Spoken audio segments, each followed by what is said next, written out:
Catalunya és un país privilegiat. Vivim en un país privilegiat per diverses raons. La primera d'elles per la seva gent. El caràcter mediterrani, el temps, el sol, el règim de pluges, les muntanyes, el mar, tot en el mateix lloc. Catalunya també és un país on hi ha grans ciutats i petits pobles. És un país on hi ha grans muntanyes i platges molt boniques. És un país que té tot allò que voldríem tenir concentrat en molt pocs quilòmetres quadrats. La seva diversitat el fa molt especial.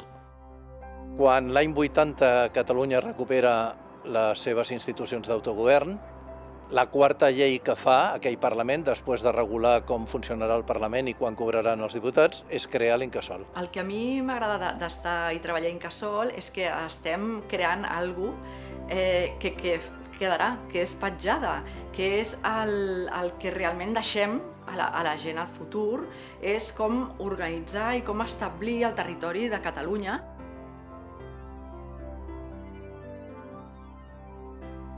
Nosaltres som uns servidors públics i som uns servidors dels servidors públics. El món local és la clau. Aquest món local ens hauria de veure, voldríem que ens veiés sempre com una entitat capaç de col·laborar, de posar-se al seu servei i dels interessos de la seva població, de la seva economia i de la seva gent. Hem d'aconseguir fer sectors que consumeixin zero energia, que siguin capaços de produir més del que consumeixen. Hem de fer sectors que siguin ambientalment sostenibles, amb materials reciclables o reutilitzables, i hem de fer sectors on la gent que hi visqui o hi treballi s'hi senti bé, a gust i que siguin feliços. És molt important tenir en compte els 6 eixos de l'agenda urbana catalana. Salut, benestar, qualitat urbana, prosperitat, canvi climàtic i bon govern.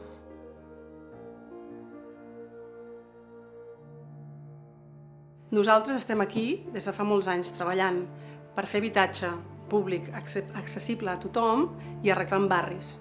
L'habitatge és un bé essencial de primera necessitat, reconegut a la Declaració dels Drets Humans, a la Declaració dels Drets dels Infants, a totes les constitucions mundials, a la nostra, a l'Estatut d'Autonomia. Un barri en males condicions crea desigualtats socials. I això, si no ataques, al cap dels anys és pitjor. L'habitatge acull, és com un dret paraigües, perquè acull que aquests altres drets que són tan importants com ells es puguin desenvolupar. L'educació, la intimitat, la seguretat, el teu projecte vital. És evident que el mercat genera tant externalitats negatives, com podria ser el desplaçament de la població, la gentrificació aquesta tan coneguda, com dinàmiques els preus no es regulen, hi ha preus que són lliures, i quan no es regulen els preus, com el preu de l'habitatge és un preu de lliure mercat, doncs genera falla de mercat, no proveint habitatge a tothom que en necessita a un preu que pugui pagar. D'aquí és on apareix l'Institut per una part important de la població a través del programa de lloguer. L'Incasòl va ser pioner en el seu moment en el que és la creació d'aquest registre de fiances de lloguer. L'arrendador el que té obligació, d'acord amb la normativa actual, és de dipositar aquestes fiances i l'òrgan competent és l'Incasòl. La gestió de les fiances forma part de l'ADN de l'Incasòl des del seu inici. És a dir, del lloguer passa al lloguer. És a dir, tu estàs fent promocions de lloguer on hi ha una fiança per la part pública però també per la part privada que es torna a retroalimentar en el mercat de lloguer i així aconsegueixes cobrir la necessitat de la ciutadania.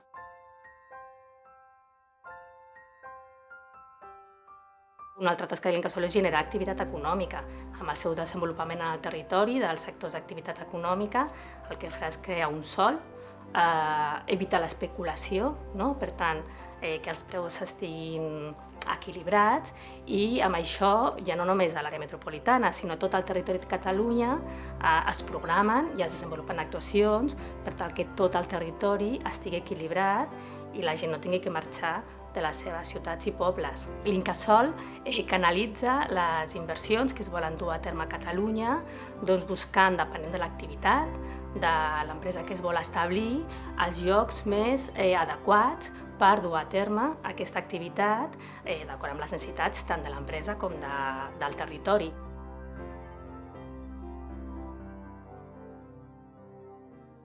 L'Incasòl en els seus projectes ha de donar resposta als reptes climàtics i ambientals que tenim en aquest moment sobre la taula i que també és la demanda que ens estem trobant que arriba de la societat. Pensar que la ciutat forma part d'un sistema obert que ha de tenir relació amb els espais naturals i amb els espais de l'entorn, que no és una peça tancada i que ha de tenir i que natura i ciutat no són espais diferenciats, sinó que formen part d'un tot.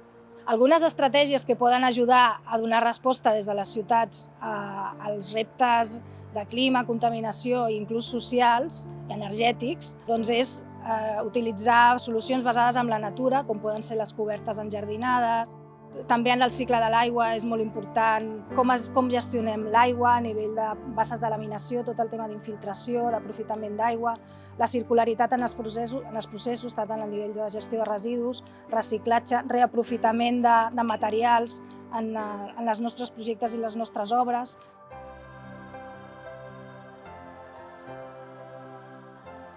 Intervenint ciutat, al final, no pot obviar el fet que la ciutat és on es troben totes les dimensions humanes. Es troba l'economia, es troba el medi, es troba la infraestructura, es troba les relacions socials, la cultura.